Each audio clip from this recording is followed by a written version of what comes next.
አንድ ጽሁፍ ላይ ያየሁት ነገር ምንድነው አሁን ላይ በጣም ብዙ ሰው ፎከስ በማጣት ትኩረት በማጣት እየተቸገረ ነው። አንድ ነገር ላይ አብሶ ወጣት የሆነን ሰዎች አንድ ነገር ላይ ትኩረት አድርገን የመቆየት አቅማችን ከጊዜ ወደ ጊዜ እየቀነሰ ነው። አብሶ ደግሞ ቲክቶክ እና ሌሎች አጫጭር ሾርት የሶሻል ሚዲያ ፕላትፎርሞች ከመጡ በኋላ ደግሞ የበለጠ እየቀነሰ ነው የመጣውና በገና ያንን ነገር የማሻሻልና የትኩረት አቅማችንን የአቴንሽን የሆነ ነገር ላይ ያለንን የትኩረት መጠናችንን ከፍ እንደሚያደርግ አነበብኩኝ። እንዴት ነው ያንን ነገር ከፍ ሊያደርግ የሚችለው? እሺ እንግዲህ በገና መንፈሳዊ ትልቅ የዜማ መሳሪያ ነው።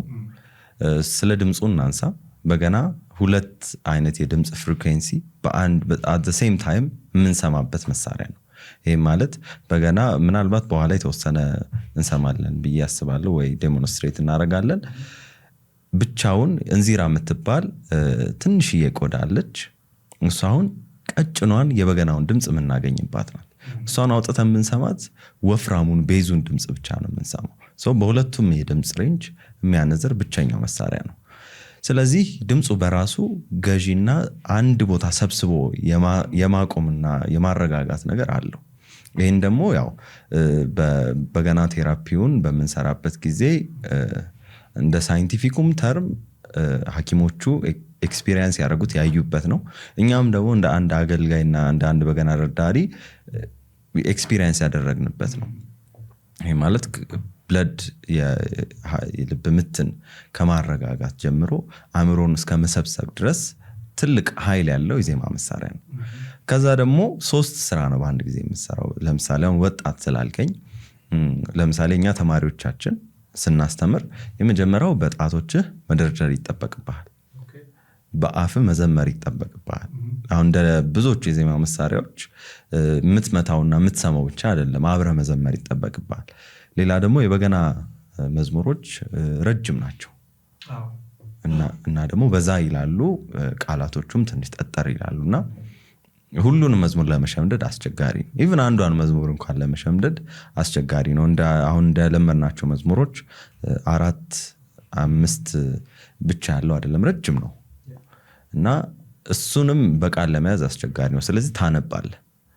ስለዚህ ሶስት ስራ ነው ይሰራ ያለው። ግጥም አለ፣ ዜማ አለ፣ ከዛ ደግሞ መደርደር አለ ማለት ነው። ስለዚህ ይሄን ሁሉ ነገር ስትሰራ you have to be focused ፈንክሽናል መሆን አለብህ ማለት ነው።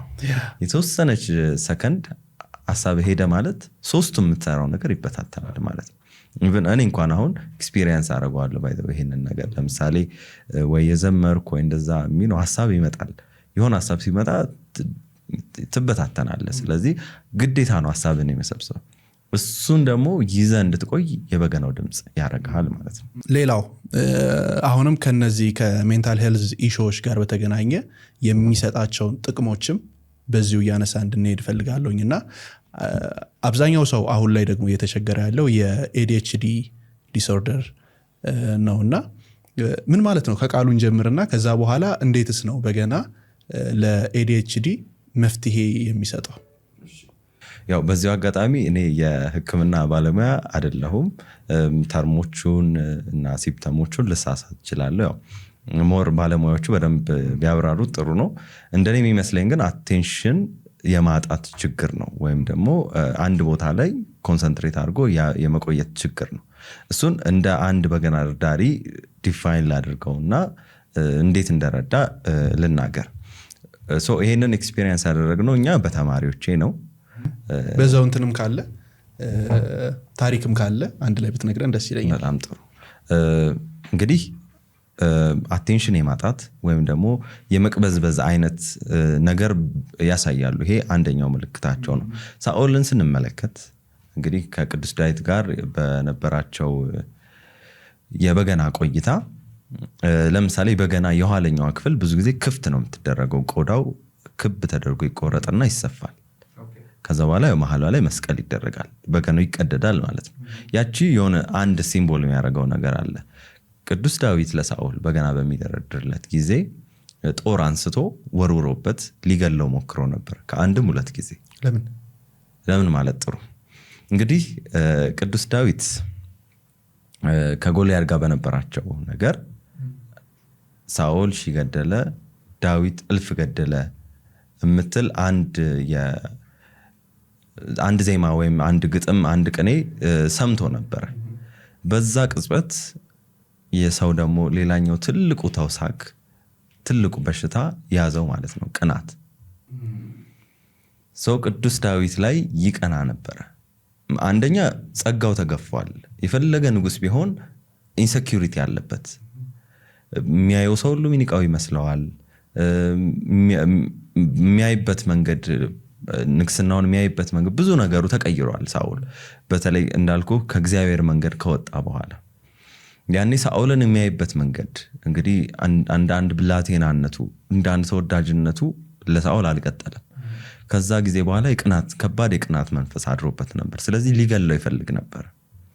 እንዳይገለው እንዴት ነው አብሮት ያለ እንግዲህ ስልጣን ሰጥቶታል። ሊያውም ደግሞ ትልቁን ጠላት ጎልያድን አሸንፎለታል። ከባርነት ነው ያስመለጣቸው። ያኔ ዳዊት ቢሸነፍ ኖሮ ባሪያ ነበር የሚሆኑት። ከባርነት አስመልጧቸዋል። ሰውስ ምን ይለዋል ነው ዝም ብሎ ቢገለው? የሆነ አጋጣሚ ይፈልግ ነበረ። ስለዚህ ሌላኛው ትልቁ ተውሳክ ቅናት አድሮበት ነበረ ሳኦል ቅዱስ ዳዊት ላይ ማለት ነው። እና በዛ ጊዜ ጦር አንስቶ 2 ጊዜ ሊገለው ሞክሮ ነበር። ሁለቱንም ግን የእግዚአብሔር መልአክ ረድቶት አምልጦ ነበር። ከዛ ጊዜ በኋላ ደግሞ ቅዱስ ዳዊትን ይፈራው ጀምሮ ነበር። ልቡ ላይ ደግሞ ሌላኛው ደግሞ ትልቁ ችግር ፍርሃት ነው። ብዙ ጊዜ ፍርሃትን አሁን መድረክ ቢሆን 2 ንግግር ወይም ካረክ በኋላ ትተዋል። ውስጥ ግን ከመልካም ነገሮች የሚያርቅ በጣም አንደኛው ሌላኛው ችግር ደግሞ ፍርሃት ነው። ለምሳሌ ከቅዱስ ቁርባን የሚያርቀን የመጀመሪያዋ ሳይን ፍርሃት ነች። ከእግዚአብሔር ቤተ መቅደስ የምታርቀን ፍርሃት ነች። እንግዲህ ሰው የፈለገ ቢሆን ከአባቱ አይርቅም አይደል? አባትህን ግን በጣም የምትፈራ ከሆነ እየወደድከውም ቢሆን ትርቀዋል። እና ማክበርና ፍርሃት ደግሞ ትንሽ ይምታታብናል። ስለዚህ እነዚህ ችግሮች ነበሩበት ሳኦል። ሰው ወደ ADHD ስንመለስ ብዙ ደግሞ ያንግ የሆኑ ልጆች በዚህ በሽታ የመጠቃት ነገር አለ። እንደ ብለሲንግ ነው ብለው የሚያምኑ ሰዎች አሉ። ADHD ያ አረተው አዎ እንዴት ADHD ያለባቸው ብዙ ስኬታማ ሰዎች እንዳሉ ይነገራል። ዓለም ላይ ይነገራል። እሱን it's a blessing ይሄ ችግር አይደለም ተብሎ ይነገራል። ግን ደግሞ ይሄ ትክክለኛ የሰው ባህሪ አይደለም። ተቅበዝባዥ መሆን ይሄ እንግዲህ ብዙ እንግዲህ በመጽሐፍ ቅዱስ ልክ ከእግዚአብሔር ሲጠፉ ወይም ደግሞ ኃጢአትን ሲሰሩ ከዛ በኋላ ደግሞ ከእግዚአብሔር ለመራቅ ሲሞክሩ የሚያሳዩት ነገር አንደኛው መቅበዝበዝ ነው። ምናልባት እርኩስ መንፈስ የተያዙ ሰዎች አእምሮ ችግር ያለባቸው ሰዎች ይሄን ባህሪ በደንብ እንመለከትባቸዋልና ካልም አድርጎ ይዞ የማስቀመጥ ነገር ይኖራል። ምናልባት በኋላ የተወሰኑ ቪዲዮዎች አሳያለሁ እዛው የነበራቸው ባህሪና ተቀይረው ደግሞ ሰላማዊ ነገር ሲሆኑ።